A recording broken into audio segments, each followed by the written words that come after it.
미국은 중국을 견제하기 위해 미국 반도체 기업 엔비디아에 중국으로의 첨단 반도체 수출 금지령을 내렸는데요.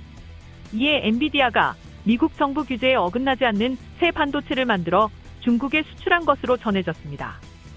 조 바이든 미국 정부가 중국 반도체 산업과 반도체를 활용한 다른 산업의 싹을 자르겠다고 나섰지만 중국 시장을 놓칠 수 없는 기업들은 대안을 찾아 정부 규제를 피해 꼼수를 부리고 있습니다. 8일 로이터 등에 따르면 엔비디아는 중국에 납품하던 그래픽 처리 장치를 조 바이든 미 행정부의 대중 반도체 수출 통제 기준에 부합하는 제품으로 바꿔 공급하고 있습니다. 엔비디아는 기존 중국에 납품하던 A100 GPU 모델을 A800 GPU로 대체해 지난 3분기부터 이를 공급하기 시작했습니다.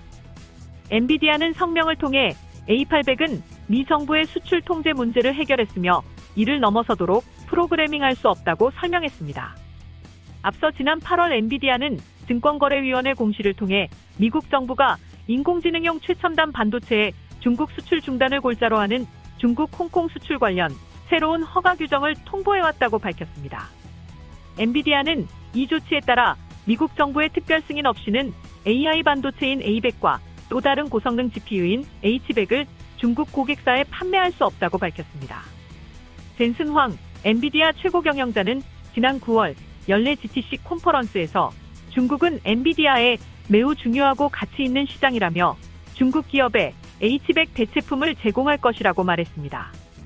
A100은 3년 전에 개발된 7나노 GPU 칩이며 H100은 지난 3월 출시한 4나노 공정의 GPU 반도체입니다.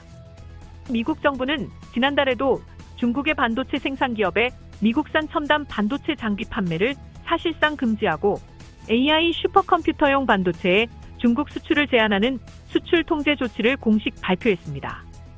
미 상무부는 이를 통해 18나노 이하 디램, 128단 이상 낸드 플래시, 핀팩 기술 등을 사용한 로직칩 등을 초과한 반도체를 생산할 수 있는 장비 기술을 미국 기업이 중국에 판매할 경우 허가를 받도록 해 사실상 수출을 금지했습니다.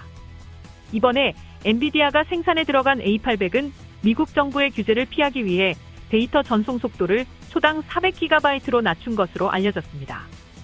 기존 A100의 데이터 전송 속도는 미 정부의 규제 대상에 포함되는 초당 600GB입니다. CCS 인사이트의 애널리스트인 웨인 램은 엔비디아의 중국은 중요한 시장이라면서 A800은 상무부의 규제를 피해 중국에 수출하기 위해 A100을 개조한 반도체로 보인다고 말했습니다. 이처럼 중국 수출이 막힌 엔비디아는 꼼수를 부리면서까지 중국 수출을 감행하고 있습니다. 지금까지 시청해주셔서 감사합니다. 구독하기, 좋아요 많이 눌러주시고요. 댓글도 많이 남겨주시면 감사하겠습니다.